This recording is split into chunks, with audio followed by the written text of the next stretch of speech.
Hello student, welcome to our Mastura classes. आज मैं आपके लिए लेकर आई हूँ NCERT class 10th science chapter 4। जो हमारा चैप्टर 4 है वो क्या है? कार्बन एवं उसके यौगिक के बारे में आज हम पढ़ेंगे। पिछले अध्याय में हमने अनेक ऐसे यौगिकों का अध्ययन किया है जो हमारे लिए महत्वपूर्ण है। इस अध्याय में हम कुछ अन्य रोचक यौगिकों एवं उनके गुण धर्मों के बारे में पढ़ेंगे। यहाँ हम एक तत्व के रूप में कार्बन का भी अध्ययन करेंगे, जिसका हमारे लिए तात्विक एवं संयुक्त दोनों रूप में अत्यधिक महत्व होता है। इसके लिए हमें क्रियाकलाप करते। क्रियाकलाप 4.1। सुबह से आपने जिन वस्तुओं का उपयोग अथवा उपभोग किया हो उनमें से 10 वस्तुओं की सूची बनाइए। इसी सूची को अपने सहपाठियों द्वारा बनाई सूची के साथ मिलाइए तथा सभी वस्तुओं को साथ में ही दी गई सारणी में वर्गीकृत कीजिए। एक से अधिक सामग्रियों से बनी वस्तुओं को सारणी के उपयुक्त स्तंभों में रखिए। धातु से बनी वस्तुएं, कांच, मिट्टी से बनी वस्तुएं या फिर अन्य आपके द्वारा भरी हुई उपयुक्त सारणी के अंतिम स्तंभ में आने वाली वस्तुओं पर ध्यान दीजिए। आपके शिक्षक आपको बताएंगे कि इनमें से अधिकांश वस्तुएं कार्बन यौगिकों से बनी होती है। इसका परीक्षण करने के लिए क्या आप कोई विधि सोच सकते हैं? कार्बन से युक्त यौगिकों को जलाने पर क्या उत्पाद मिलेगा? क्या आपने इसकी पुष्टि करने वाली किसी परीक्षण को जानते हैं? आपके द्वारा सूचीबद्ध की गई भोजन, कपड़े, दवाओं, पुस्तकों आदि अनेक वस्तुएं इस सर्वतोमुखी तत्व कार्बन पर आधारित होती है। इनके अतिरिक्त सभी सजीव संरचनाएं कार्बन पर आधारित होती है। भूपर्पाटी तथा वायुमंडल में अत्यंत अल्प मात्रा में कार्बन उपस्थित है। भूपर्पाटी में खनिजों जैसे कार्बोनेट, हाइड्रोजन कार्बोनेट, कोयला एवं पेट्रोलियम के रूप में केवल 0.02% कार्बन उपस्थित है तथा वायुमंडल में 0.03 कार्बन डाइऑक्साइड उपस्थित है। प्रकृति में इतनी अल्प मात्रा में कार्बन उपस्थित होने के बावजूद कार्बन का अत्यधिक महत्व है। इस अध्याय में हम कार्बन के इन गुणों का अध्ययन करेंगे जिनके कारण कार्बन इतना महत्वपूर्ण है। कार्बन में आबंधन सह संयोजी आबंध। पिछले अध्याय में हमने आयनिक यौगिकों के गुण धर्मों का अध्ययन किया। हमने देखा कि आयनिक यौगिकों के गलनांक एवं क्वथनांक उच्च होते तथा ये विलयन में अथवा गलित अवस्था में विद्युत के चालन करते हैं या विद्युत के चालक होते। हमने देखा कि आयनिक यौगिकों में आबंधन की प्रकृति इन गुणधर्मों की व्याख्या करती है। जैसे कि हमने अध्याय 2 में देखा, अधिकांश कार्बन यौगिक अच्छे विद्युत चालक नहीं होते। उपरोक्त यौगिकों के क्वथनांक एवं गलनांक की आयनिक यौगिकों के क्वथनांक तथा गलनांक की तुलना में काफी कम है। अध्याय 3 के आंकड़ों में सारणी 4.1 के आधार पर हम इस निष्कर्ष पर पहुंचे हैं कि इन परमाणुओं के बीच प्रबल आकर्षण बल नहीं है, क्योंकि अधिकांशतः ये यौगिक विद्युत के कुचालक होते हैं। अतः हम इस निष्कर्ष पर पहुंच सकते हैं कि इन यौगिकों के आबंधन से किसी आयन की उत्पत्ति नहीं होती है। कक्षा 9वीं में हमने विभिन्न तत्वों की संयोजन क्षमता तथा संयोजकता, इलेक्ट्रॉनों की संख्या पर इनकी निर्भरता के बारे में अध्ययन किया। अब हम कार्बन के इलेक्ट्रॉनिक विन्यास के बारे में अध्ययन करेंगे। कार्बन की परमाणु संख्या 6 है। कार्बन के विभिन्न कक्षों में इलेक्ट्रॉनों का वितरण कैसे होगा? कार्बन में कितने संयोजकता इलेक्ट्रॉन होंगे?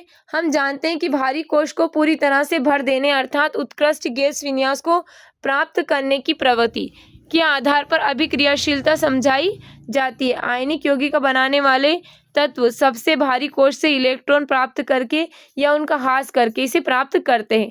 कार्बन के सबसे भारी कोश में 4 इलेक्ट्रॉन होते तथा उत्कृष्ट गैस विन्यास को प्राप्त करने के लिए इसको 4 इलेक्ट्रॉन प्राप्त करने या खोने की आवश्यकता होती है। यदि इन्हें इलेक्ट्रॉनों को प्राप्त करना या खोना होता है तो ये चारों इलेक्ट्रॉन प्राप्त कर C4- ऋण आयन बना सकता है, या फिर 6 प्रोटॉनों वाले नाभिक के लिए इस 10 इलेक्ट्रॉनों अर्थात 4 अतिरिक्त इलेक्ट्रॉन धारण करना मुश्किल हो सकता है।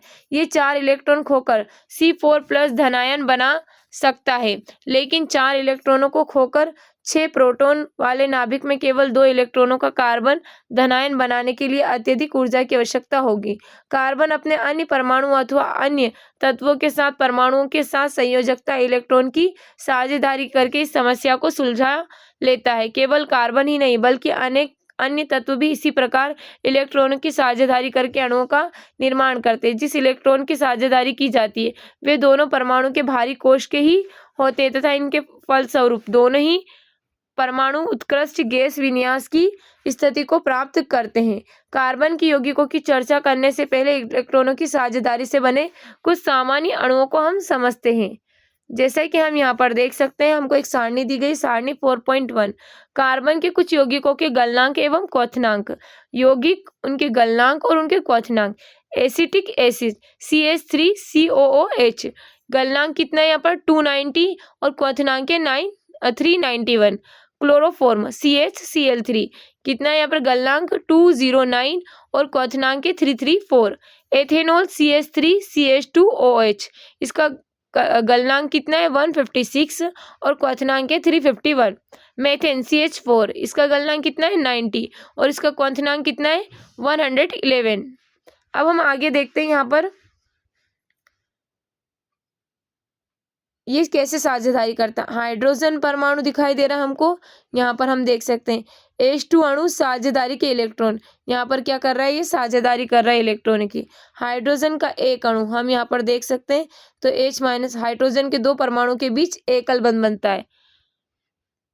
अब हम आगे यहाँ पर देखते हैं, इस तरह से बने अणुओं में सबसे सामान्य अणु हाइड्रोजन का है। जैसे कि आपने पहले अध्ययन किया है कि हाइड्रोजन के परमाणु की संख्या 1 है, अतः इसके के कोश में एक इलेक्ट्रॉन तथा के कोश को भरने के लिए इसको एक और इलेक्ट्रॉन की आवश्यकता होती है। इसलिए हाइड्रोजन के दो परमाणु अपने इलेक्ट्रॉनों की साझेदारी करके हाइड्रोजन का अणु H2 बनाते हैं। परिणाम स्वरूप हाइड्रोजन का प्रत्येक अणु अपने निकटतम उत्कृष्ट गैस हीलियम के इलेक्ट्रॉन विन्यास को प्राप्त करता है, जिसके के कोश में 2 इलेक्ट्रॉन होते हैं। संयोजकता इलेक्ट्रॉन दर्शाने के लिए हम बिंदु अथवा क्रॉस का उपयोग कर सकते हैं, जैसा कि अभी हमने यहाँ पर चित्र में देखा, ये यहाँ पर क्रॉस से दर्शा रहे हैं इसको।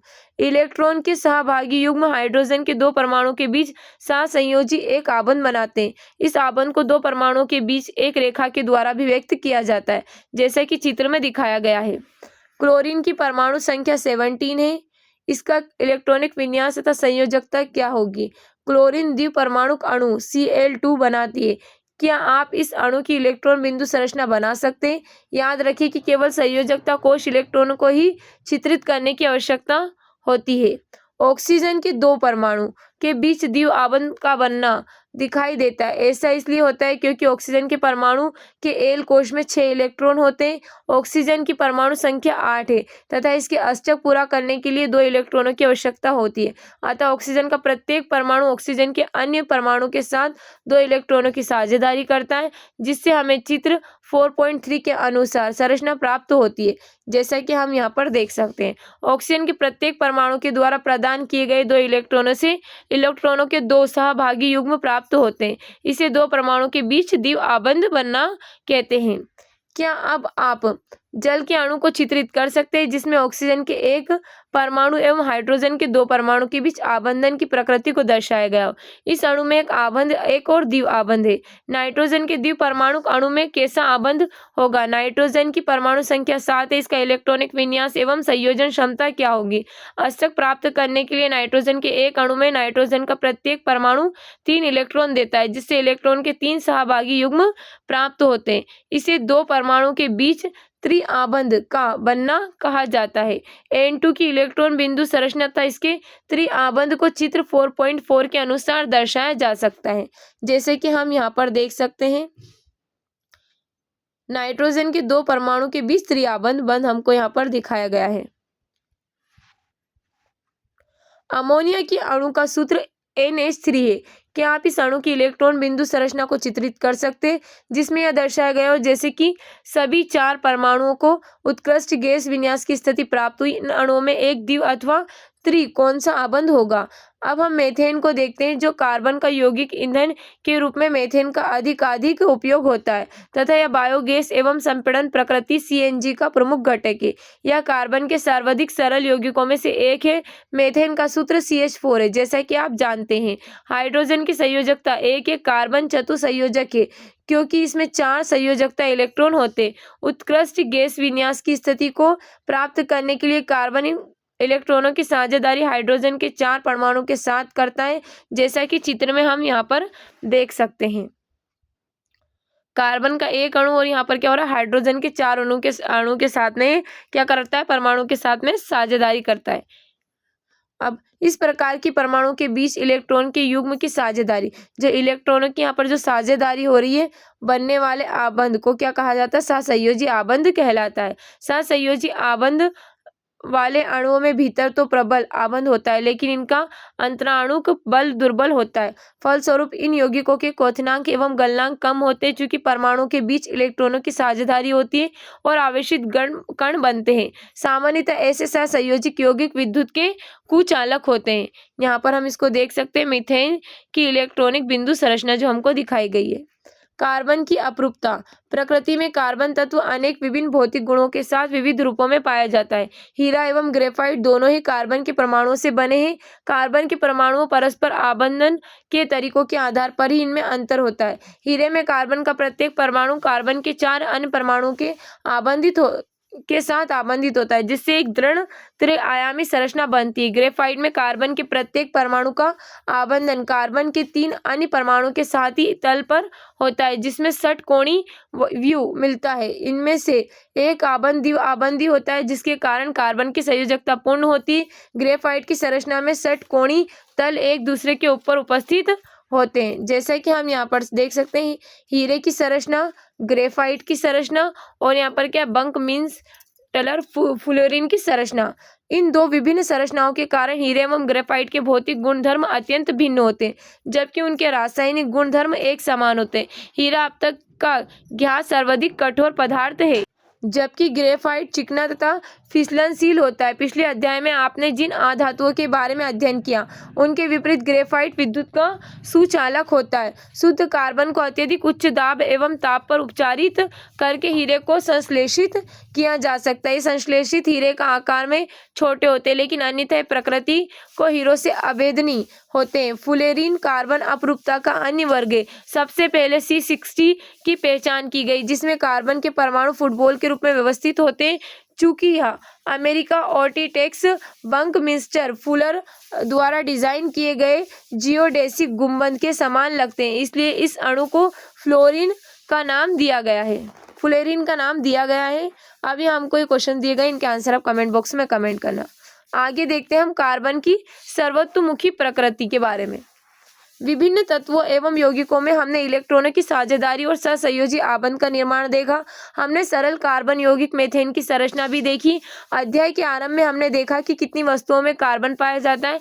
वस्तुतः हम स्वयं भी कार्बन के यौगिकों से बने हुए हैं। हाल ही में रसायन शास्त्रियों द्वारा सूत्र सहित ज्ञात कार्बन यौगिकों की गणना की गई, जो लगभग कई मिलियन आकी गई है। अन्य सभी तत्वों की यौगिकों एक साथ रखने पर भी इनकी संख्या उन सब में से कहीं अधिक है। ऐसा क्यों है? यह गुणधर्म केवल कार्बन में ही मिलता है, किसी और तत्व में नहीं। सहसंयोजी बंध की प्रकृति के कारण कार्बन बड़ी संख्या में यौगिकों बनने की क्षमता होती है। कार्बन में 2 कारक देखे गए हैं।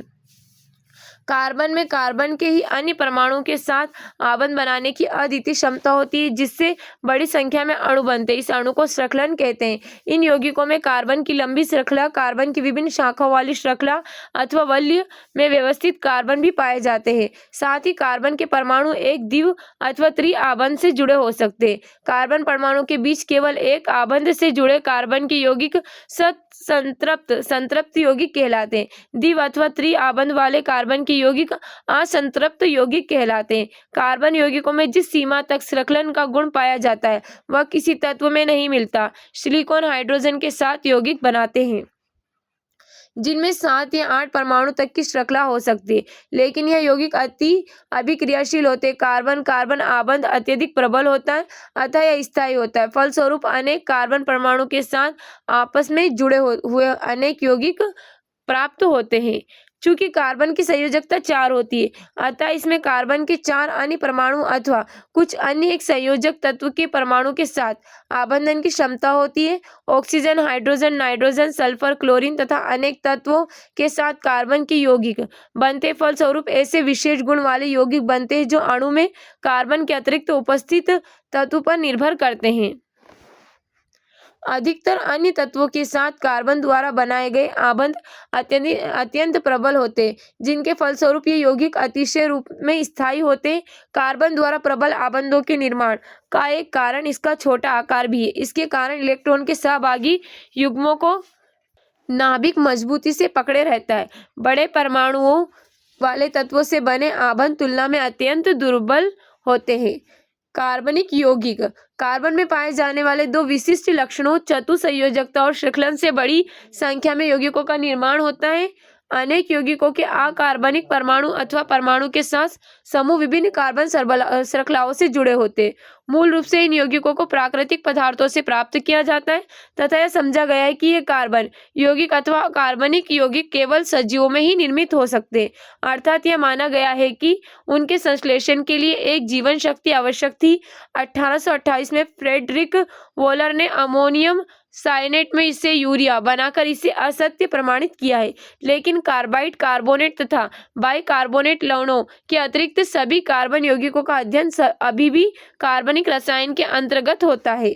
संतृप्त और असंतृप्त कार्बन यौगिक। मेथेन की संरचना हम पहले ही समझ चुके हैं। कार्बन एवं हाइड्रोजन से बनने वाला अन्य यौगिक एथेन है, जिसका सूत्र C2H6 है। सरल कार्बन यौगिक की संरचना प्राप्त करने के लिए सबसे पहले कार्बन के परमाणु को एक आबंध के द्वारा आपस में जोड़ा जाता है तथा फिर कार्बन की शेष संयोजकता को संतुष्ट करने के लिए हाइड्रोजन के परमाणु का उपयोग करते हैं।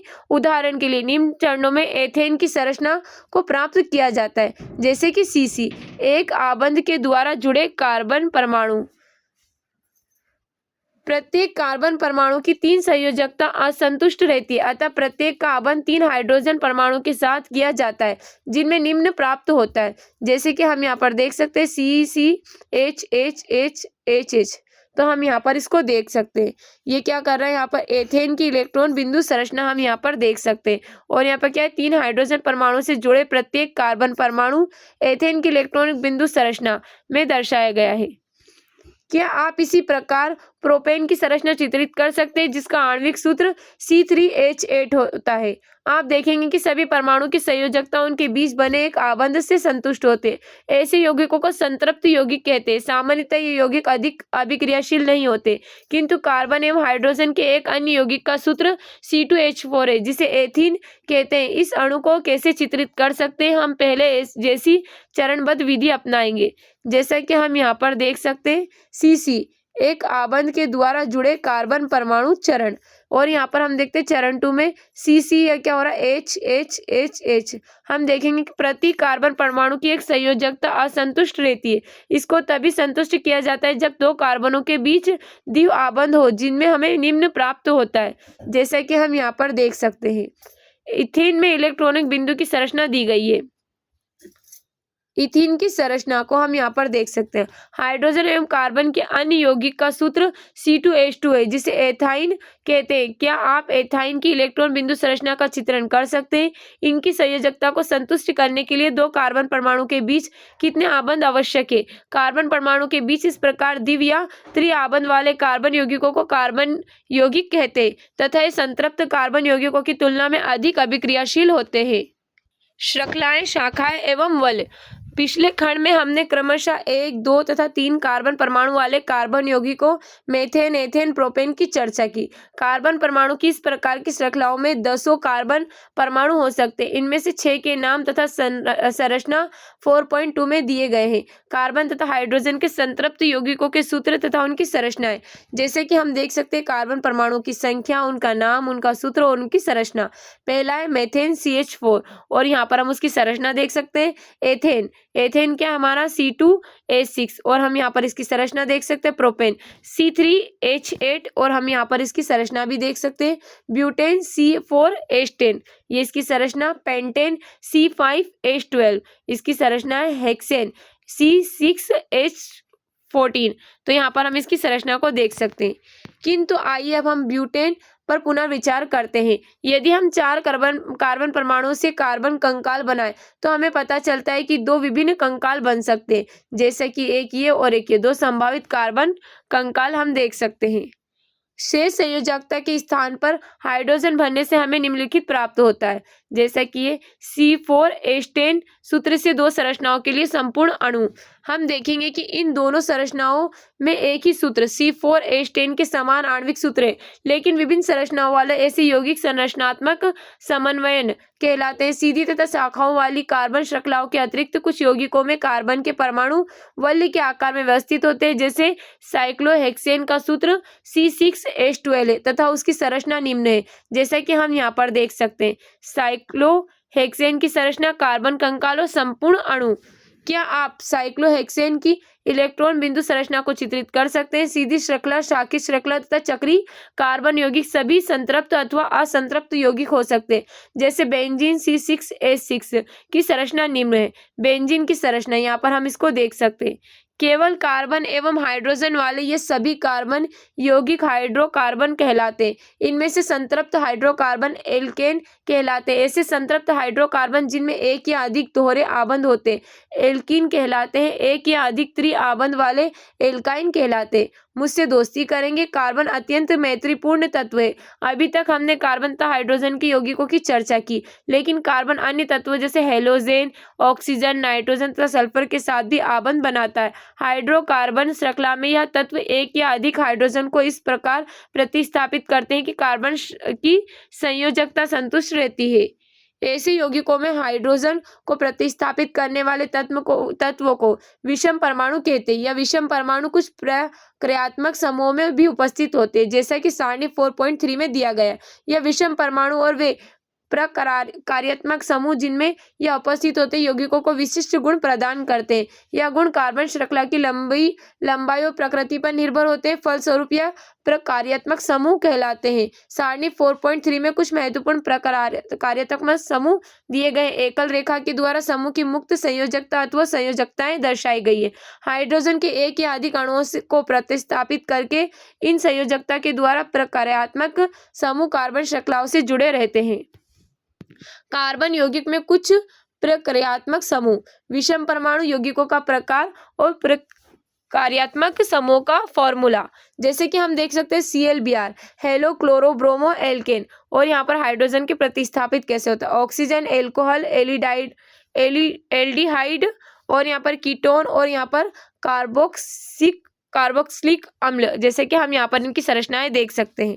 समजाति श्रेणी, आपने देखा कि कार्बन परमाणु को आपस में जोड़कर विभिन्न लंबाई की श्रृंखला बनाई जा सकती है। ये श्रृंखलाएं शाखित भी हो सकती है। साथ ही इन कार्बन श्रृंखलाओं में स्थित हाइड्रोजन तथा अन्य परमाणु को उपरोक्त किसी भी प्रकार्यात्मक समूह में प्रतिस्थापित किया जा सकता है। एल्कोहल जैसे प्रकार्यात्मक समूह की उपस्थिति कार्बन की यौगिकों गुणधर्मों को तय करती है, चाहे कार्बन श्रृंखला की लंबाई कुछ भी हो। जैसे CH3OH, C2H5OH, C3H7OH तथा C4H9OH के रासायनिक गुणधर्मों में अत्यधिक समानता है। अतः यौगिकों की ऐसी श्रृंखला जिसमें कार्बन श्रृंखला में स्थित हाइड्रोजन को एक ही प्रकार का प्रकार्यात्मक समूह प्रतिस्थापित करता है, उसे समजाति श्रेणी कहते हैं। हम सारणी 4.2 में वर्णित समजाति श्रेणी को देखेंगे। यदि हम उत्तरोत्तर यौगिकों के सूत्र को देखें, CH4 तथा C2H6, इनमें एक CH2 इकाई का अंतर है। C2H6 तथा C3H8, इनमें एक CH2 इकाई का अंतर है।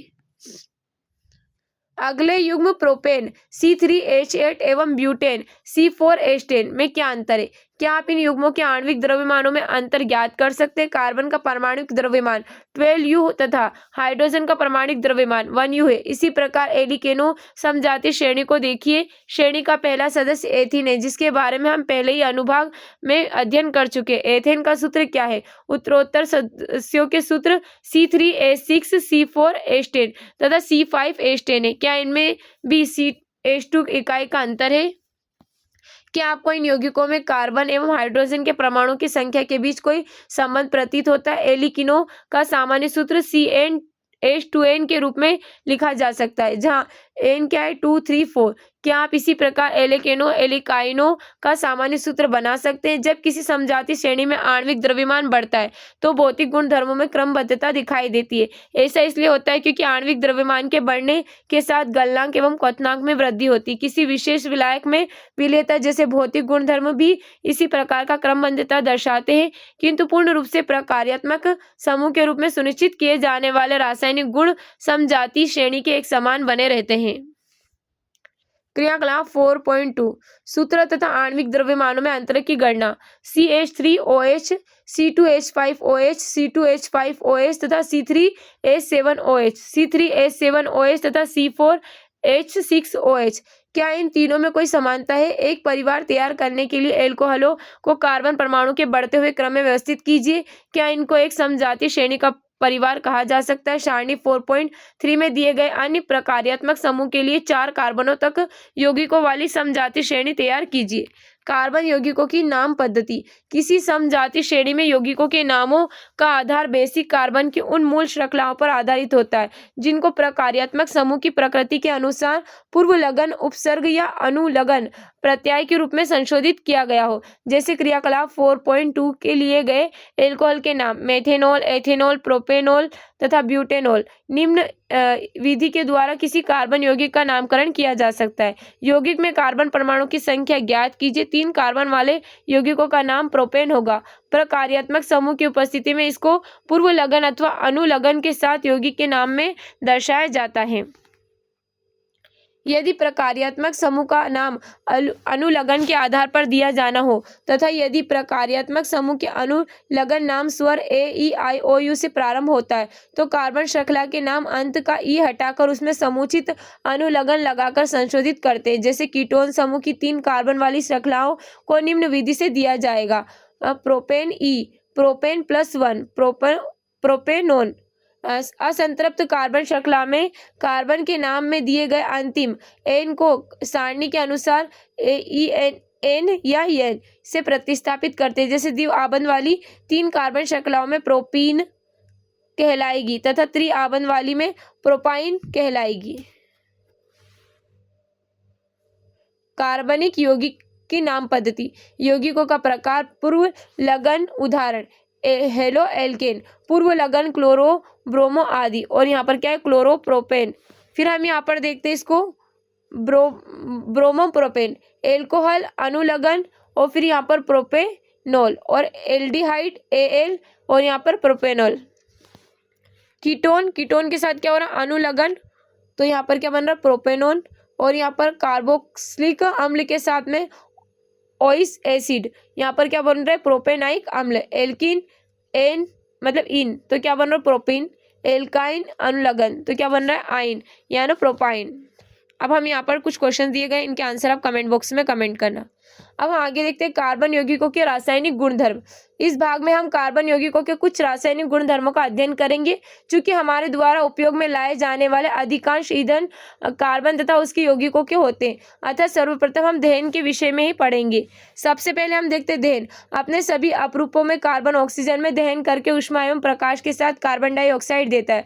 दहन पर अधिकांश कार्बन यौगिकों भी प्रचुर मात्रा में ऊष्मा एवं प्रकाश को मुक्त करते हैं। निम्नलिखित में ऑक्सीकरण अभिक्रिया है जिनका अध्ययन आपने पहले यहाँ अध्ययन किया था। C+O2, CO2 यानी ऊष्मा एवं प्रकाश। CH4+O2, CO2+H2O ऊष्मा एवं प्रकाश। CH3CH2OH+O2, CO2+CH2O ऊष्मा एवं प्रकाश। पहले अध्याय में हम अध्ययन की गई विधि 2 और 3 की अभिक्रियाओं को संतुलित कीजिए। क्रियाकलाप 4.3 सावधानी, इस क्रियाकलाप में शिक्षक का पर्यवेक्षण अनिवार्य है। एक स्पेचुला में एक एक करके कुछ कार्बन यौगिकों नेफ्थिलीन, कैम्फर, अल्कोहल को लेकर जलाइए।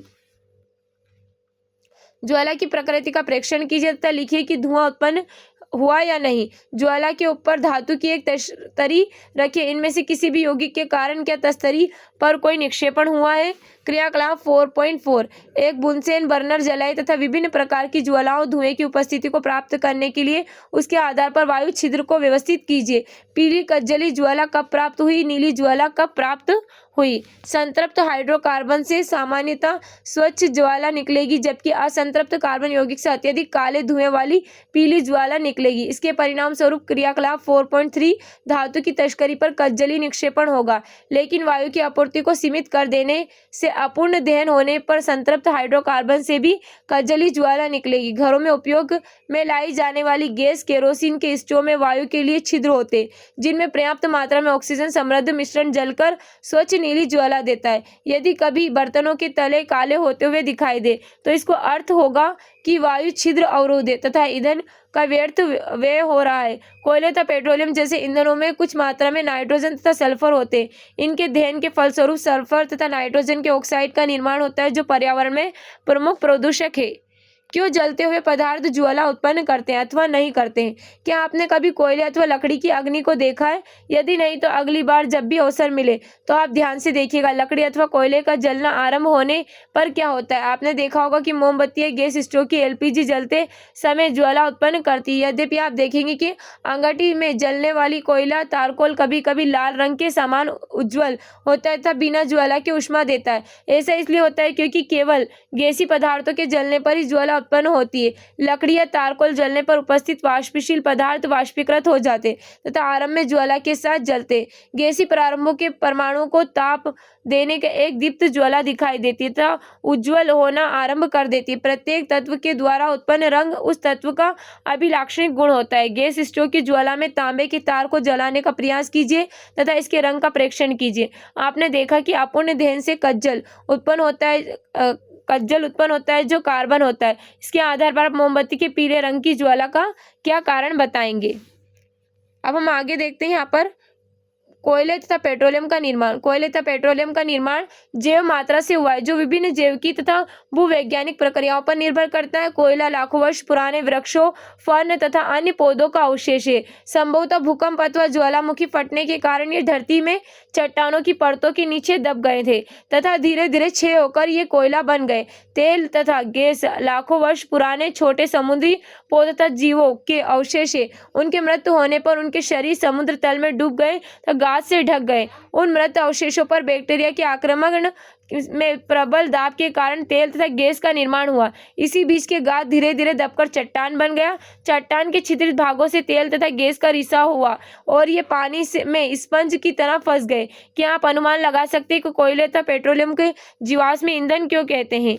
अब हम देखते हैं ऑक्सीकरण। क्रियाकलाप 4.5। एक परख नली में लगभग 3 ml एथेनॉल लीजिए तथा इसे जल ऊष्मक में सावधानी से गर्म कीजिए। इस विलयन में क्षारीय पोटेशियम परमैंगनेट के 5% एक बूंद डालकर डालिए। डालने पर आरंभ में क्या पोटेशियम परमैंगनेट का रंग बना रहता है? अधिक मात्रा में डालने पर पोटेशियम परमैंगनेट का रंग लुप्त क्यों नहीं होता? प्रथम अध्याय में आपने ऑक्सीकरण की अभिक्रियाओं का अध्ययन किया। दहन करने पर कार्बन यौगिकों को सरलता से ऑक्सीकृत किया जा सकता है। इस ऑक्सीकरण के अतिरिक्त ऐसी अभिक्रियाएं भी होती है जिनमें अल्कोहल को कार्बोक्सिलिक अम्ल में बदला जाता है, जैसा कि हम यहाँ पर इसको देख सकते हैं। CH3CH2OH क्षार की KMnO4 प्लस ऊष्मा या अम्लीकृत K2CR2 और O7 प्लस ऊष्मा, तो क्या बनता है यहाँ पर CH3COOH।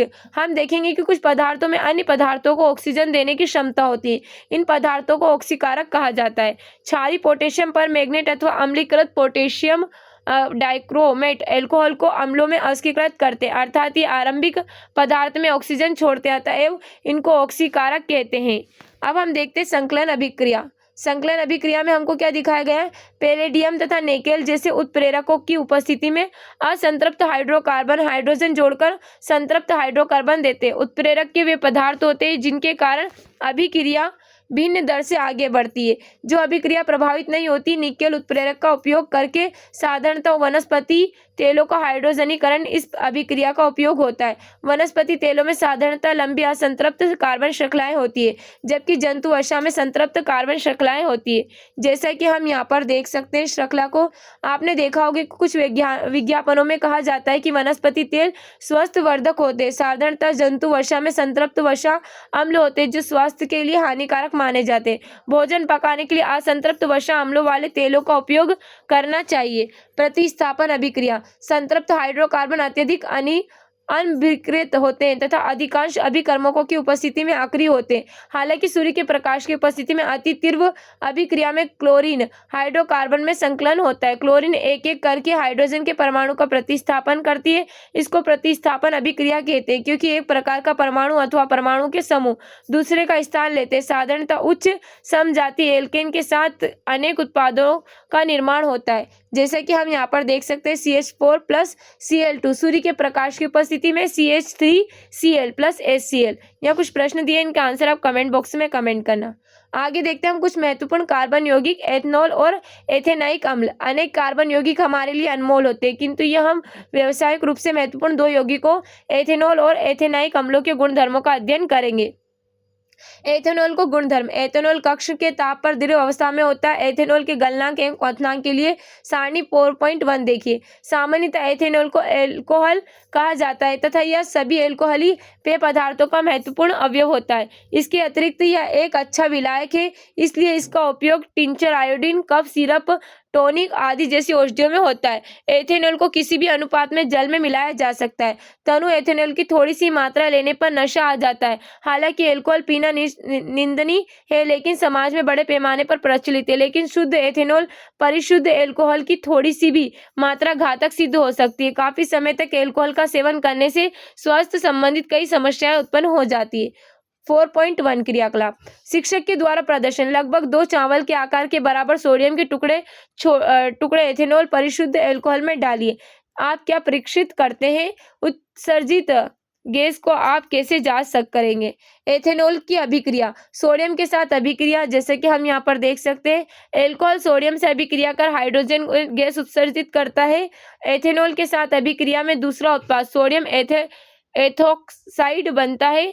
क्या आप बता सकते हैं कौन सा दूसरा पदार्थ धातु से अभिक्रिया करके हाइड्रोजन बनाता है?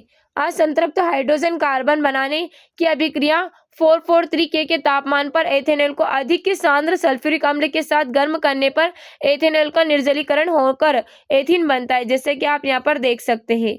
इस अभिक्रिया में सल्फ्यूरिक अम्ल निर्जलीकरण कारक के रूप में काम करता है, जो एथेनॉल जल को अलग कर देता है।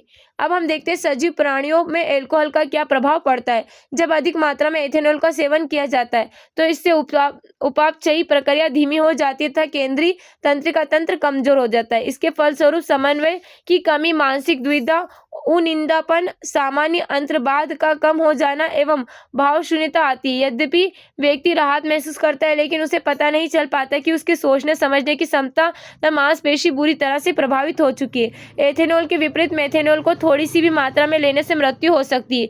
यकृत में मेथेनॉल ऑक्सीकारक होकर मेथेनॉल बन जाता है। मेथेनॉल यकृत की कोशिकाओं के घटकों के साथ शीघ्र अभिक्रिया करने लगता है। इससे प्रोटोप्लाज्मा की उसी प्रकार संकंदित हो जाता है जिस प्रकार पकाने पर अंडा संघनित होता है। मेथेनॉल चाक्षुष तंत्रिका को प्रभावित करता है, जिससे व्यक्ति अंधा हो सकता है। एथेनॉल एक महत्वपूर्ण औद्योगिक विलायक है। औद्योगिक उपयोग के लिए तैयार एथेनॉल का दुरुपयोग रोकने के लिए मेथेनॉल जैसा जहरीला पदार्थ मिला दिया जाता है, जिससे यह पीने योग्य न रह जाए। एल्कोहल की पहचान करने के लिए इसमें रंजक मिलाकर इसका रंग नीला बना दिया जाता है। इसे विकृत एल्कोहल कहा जाता है।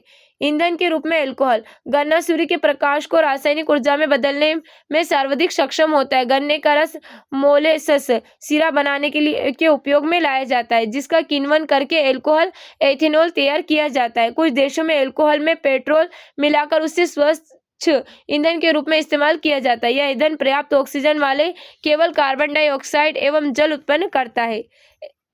अब हम यहाँ पर देखते हैं एथेनोइक अम्ल के गुणधर्म। एथेनोइक अम्ल को सामान्यतः एसिटिक अम्ल कहा जाता है तथा यह कार्बोक्सिलिक अम्ल वाले समूह से संबंधित होता है।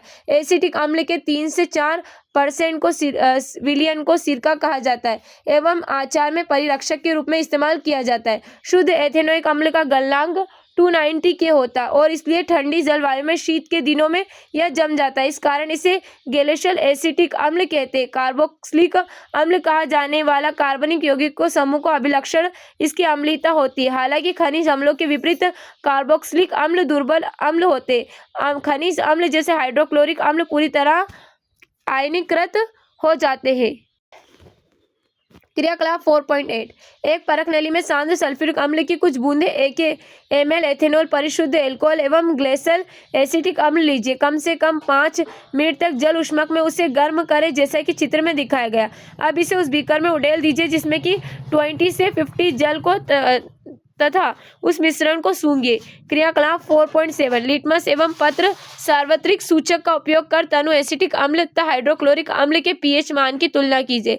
क्या लिटमस परीक्षण में दोनों अम्ल सूचित होते हैं? क्या सार्वत्रिक सूचक के दोनों अम्लों के प्रबल होने पर क्या पता चलता है? जैसा कि हम यहाँ पर देखते हैं एस्टर का निर्माण कैसे हो रहा है। अभिक्रिया मिश्रण युक्त परख नली, बीकर, तार की जाली और यहाँ पर तिपाई और ये बर्नर। हम यहाँ पर इसको देख सकते हैं और इसमें क्या है, जल भरा हुआ है। तो यहाँ पर एस्टर का निर्माण हो रहा है। एथेनोइक अम्ल की अभिक्रिया, एस्टीकरण अभिक्रिया एस्टर का मुख्य रूप से अम्ल एवं एल्कोहल की अभिक्रिया से निर्मित होते हैं। एथेनोइक अम्ल किसी अम्ल उत्प्रेरक की उपस्थिति में परिशुद्ध एथेनॉल अभिक्रिया करके एस्टर बनाते हैं। एथेनोइक अम्ल और प्लस एथेनॉल ये क्या बनाते हैं? एस्टर। सामान्यतः एस्टर की गंध मृदु होती है। इसका उपयोग इत्र बनाने एवं स्वाद उत्पन्न करने वाले कारक के रूप में किया जाता है। सोडियम हाइड्रोक्साइड से अभिक्रिया द्वारा एक क्षार है। एस्टर पुनः एल्कोहल एवं कार्बोक्सिलिक अम्ल का सोडियम लवण बनाता है। इस अभिक्रिया को साबुनीकरण कहा जाता है क्योंकि इससे साबुन तैयार किया जाता है। साबुन दीर्घ श्रृंखला वाले कार्बोक्सिलिक अम्ल सोडियम अथवा पोटेशियम लवण होते, जैसा कि हम यहाँ पर देख सकते हैं। क्षारक के साथ अभिक्रिया करके खनिज अम्ल की भांति एथेनोइक अम्ल सोडियम हाइड्रोक्साइड जैसे क्षारक अभिक्रिया करके लवण सोडियम एथेनोइड तथा सोडियम एसीटेट तथा जल बनाता है, जैसा कि हम यहाँ पर देख सकते हैं। एथेनोइक अम्ल कार्बोनेट एवं हाइड्रोकार्बन से कैसे अभिक्रिया करता है, जानने के लिए आइए क्रियाकलाप करते हैं। क्रियाकलाप 4.9 अध्याय 2 के क्रियाकलाप 2.5 के अनुसार उपकरण तैयार कीजिए। एक परख नली में एक स्पैचुला भरकर सोडियम कार्बोनेट लीजिए तथा उसमें 2 ml तनु एथेनोइक अम्ल मिलाइए। आप क्या परीक्षित करते हैं? ताजे चूने के जल में इस गैस को प्रवाहित कीजिए। क्या आप देखते हैं? इस परीक्षण से एथेनोइक अम्ल एवं सोडियम कार्बोनेट की अभिक्रिया से उत्पन्न गैस का पता चल सकता है। अब सोडियम कार्बोनेट के स्थान पर सोडियम हाइड्रोजन कार्बोनेट के साथ यह क्रियाकलाप दोहराइए।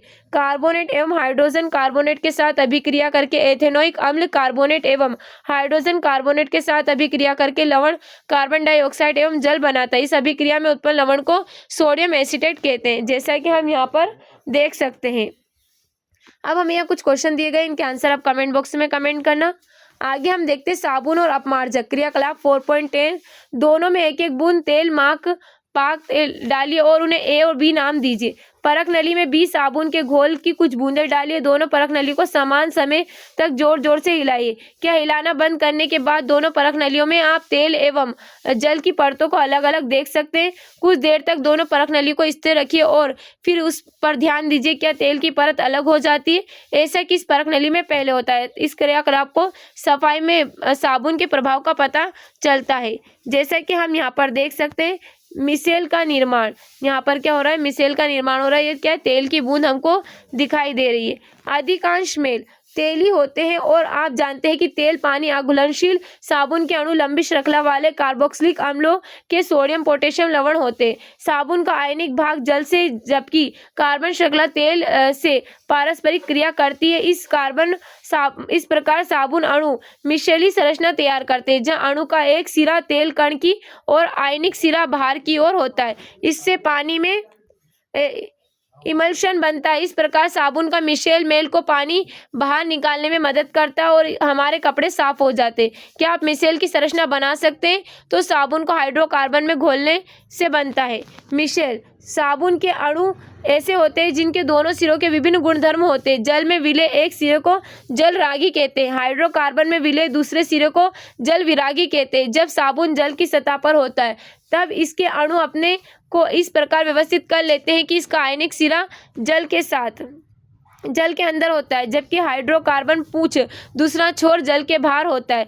जल के अंदर अणुओं की एक विशेष व्यवस्था होती है जिससे इसका हाइड्रोकार्बन सिरा जल के बाहर बना होता है। ऐसा अणुओं का बड़ा गुच्छा बनने के कारण होता है। इसमें जल विरागी पूंछ गुच्छे आंतरिक हिस्से में होती है, जबकि उसका आयनिक सिरा गुच्छे की सतह पर होता है। इस संरचना को मिशेल कहते हैं। मिशेल के रूप में साबुन स्वच्छ करने में सक्षम होता है क्योंकि तेली मेल मिशेल के केंद्र को एकत्र हो जाता है। मिशेल विलियन कोलाइड के रूप में बने रहते हैं तथा आयन विकर्षण के कारण अवक्षेपित नहीं होते। इस प्रकार मिशेल में तैरते मेल आसानी से हटाए जा सकते हैं। साबुन के मिशेल प्रकाश को प्रकर्णित कर सकते हैं। यही कारण है कि साबुन का घोल बादल जैसा दिखता है, जैसे कि हम यहाँ पर देख सकते हैं। जल रागी सिरा और जल विरागी सिरा दिखाई दे रहा है हमको यहाँ पर।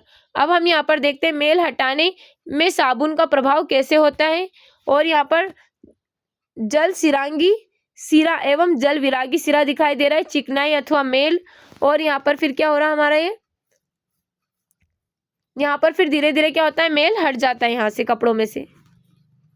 क्रियाकलाप 4.11 अलग अलग परख नलियों में 10 ml आशुद्ध जल अथवा वर्षा जल एवं कठोर जल हैंडपंप या कुएं का जल लीजिए। दोनों में साबुन के घोल की कुछ बूंदें मिलाइए। दोनों परख नलियों में एक ही समय तक हिलाइए और उसमें बनने वाले झाग पर ध्यान दीजिए। किस परख नली में अधिक झाग बनता है, किस परख नली में श्वेत दही जैसा अवशेष प्राप्त होता है। शिक्षक के लिए निर्देश, यदि आपके आसपास कठोर जल उपलब्ध नहीं है तो साधारण जल में हाइड्रोजन कार्बोनेट, सल्फेट, मैग्नीशियम या कैल्शियम के क्लोराइड को घोलकर कठोर जल तैयार कीजिए।